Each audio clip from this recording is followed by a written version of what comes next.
semua, salam sejahtera Malaysia. Hai semua, salam sejahtera Malaysia. Hai semua, salam sejahtera Malaysia. Hai semua, salam sejahtera Malaysia.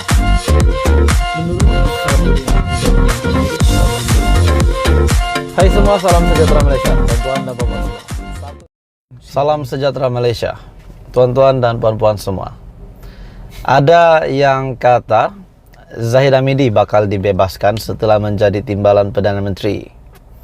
Ada yang kata Zahid Hamidi mahu menyelamatkan status beliau supaya semua kes pertuduhan yang telah dialami beliau boleh digugurkan sekiranya beliau mempunyai kuasa dan mengambil keputusan untuk membantu Pakatan Harapan. Dan pada akhirnya hari ini realitinya Zahid Hamidi menjadi timbalan Perdana Menteri. Sudah pasti ramai yang menyokong, tapi tidak boleh dinafikan memang ramai juga yang membangkang. Hari ini, saudara-saudara semua, satu ulasan menarik yang saya nak kongsi, di mana Zahid membuat satu kenyataan di media, bahwa beliau mahu pasport dikembalikan secara kekal. Disebabkan beberapa kekangan sebagai untuk menjalankan tugas sebagai timbalan Perdana Menteri, di mana ada beberapa hal yang perlu beliau lakukan di luar negara untuk mewakili Datuk Seri Anwar Ibrahim. Adakah ini petanda sekiranya pasport beliau dikembalikan setelah pasport beliau ditahan dan beliau minta untuk dikembalikan untuk tujuan yang baik, untuk urusan negara, urusan rasmi? Adakah ini petanda bahawa memang Zahid Hamidi akan bebas disebabkan jawatan yang disandang beliau hari ini sebagai timbalan Perdana Menteri? Menurut tajuk berita BH, Zahid mohon pasport dikembalikan secara kekal. Oke, saudara-saudara semua, sebelum saya meneruskan, saya meminta jasa baik Anda semua untuk bantu channel ini, tekan butang like, share, dan subscribe untuk bantu saya kembangkan lagi channel ini. Datuk Seri Ahmad Zahid Hamidi hari ini memohon Mahkamah Tinggi untuk mengembalikan pasport antarabangsa miliknya secara kekal secepat mungkin bagi membolehkan beliau menjalankan tugas rasmi sebagai timbalan Perdana Menteri. Menurut Ahmad Zahid, beliau membuat permohonan itu dengan niat yang baik ataupun bona fide, yang hanya bertujuan untuk memohon kebenaran bagi pelepasan pasport antarabangsa supaya dapat menjalankan tugas rasmi. Oke, saudara-saudara semua yang menonton video ini, apa komen Anda? Anda boleh komen di bawah, Anda boleh komen di bawah sekiranya Anda setuju pasport Zahid dikembalikan secara kekal. Anda boleh komen setuju. Sekiranya tidak, Anda boleh komen tidak setuju. Pasport Zahid Hamidi yang sebelum ini telah diserahkan dan berada dalam simpanan mahkamah sebagai syarat jaminan tambahan selepas beliau didakwa dengan 47 tuduhan rasuah, pecah amanah, dan pengubahan wang haram dana Yayasan Akal Budi yang kini dalam peringkat bela diri. Dalam afidavit, sokongan menerusi permohonannya untuk mengetepikan syarat jaminan tambahan difailkan 20 Januari lepas. Ahmad Zahid berkata, beliau mempunyai beberapa kekangan untuk menjalankan tugas seperti menteri lain kerana tidak mempunyai akses kepada dokumen. Menurut Ahmad Zahid yang juga Presiden UMNO, beliau menerima mandat dan tanggungjawab utama daripada Perdana Menteri Datuk Seri Anwar Ibrahim untuk mewakilkan Anwar dalam beberapa urusan pentadbiran negara bagi melancarkan pergerakan dan juga urusan dalam menjalankan tugasan rasmi selaku timbalan Perdana Menteri. Ahmad Zahid berkata, beliau dikehendaki untuk berada di dalam dan luar negara yang memerlukan pasport itu berada dalam pegangan sendiri.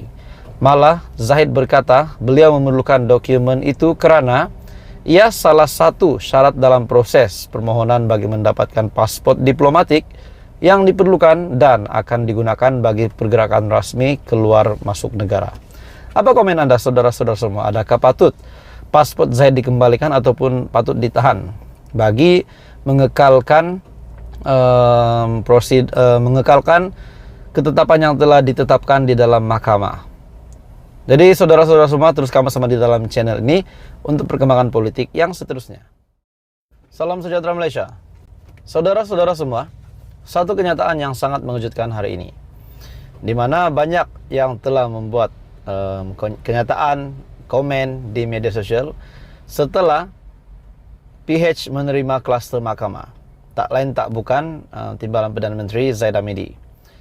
Namun hari ini satu kenyataan terkini daripada Perikatan Nasional, di mana menurut Agenda Daily, satu artikel ini, masyarakat Cina sokong PN selepas kecewa PH terima kluster mahkamah. Pemimpin Perikatan Nasional ataupun PN kekal yakin gelombang hijau akan berterusan dalam pilihan raya negeri PRN yang bakal diadakan di 6 negeri tidak lama lagi.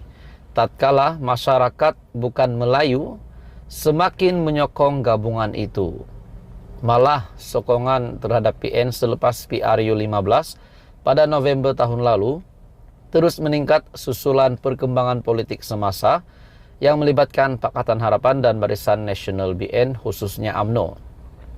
Mursyidul PAS Datuk Hashim Jassin berkata, sokongan terhadap PN semakin meningkat, termasuk dalam kalangan masyarakat Cina selain orang Melayu, dan pengundi muda dijangka kekal bersama gabungan itu. Adakah Anda setuju dengan kenyataan daripada pemimpin PAS ini, yaitu Datuk Hashim Jassin? Menurutnya, sokongan masyarakat Cina terhadap PN selepas mereka kecewa terhadap PH yang sebelum ini berdegar-degar menentang rasuah, namun kini bekerja sama dengan pemimpin yang terkait dengan isu berkenaan. Katanya, keputusan UMNO tidak mempertanding dua jawatan tertinggi parti itu dalam pemilihan akan datang turut memberi kelebihan kepada PN.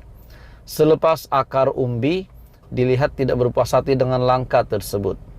Adakah dengan ini, kenyataan daripada pemimpin PAS ini, bagi akar umbi dalam UMNO yang tidak menyokong dua jawatan kerusi tertinggi tidak dipertandingkan, akan menyokong Perikatan Nasional? Itu persoalannya. Menurutnya, momentum sokongan itu dapat dikekalkan menjelang PRN. Gelombang sokongan terhadap PN mencapai kemuncak pada pilihan raya umum ke-15 lalu, apabila BN dan UMNO kalah teruk, kali pertama dalam sejarah parti itu sejak merdeka. Bagaimanapun, susulan ketiadaan parti yang mendapat majoriti mudah bagi menubuhkan kerajaan persekutuan, UMNO yang hanya mempunyai 26 kerusi parlimen memberi sokongan dan bekerja sama dengan PH, dengan beberapa pemimpinnya yang dilantik menjadi menteri. Jadi sebenarnya memang banyak kontroversi, banyak kesimpulan, banyak ulasan, banyak komen setelah Zahid Hamidi membawa BN UMNO menyokong PH.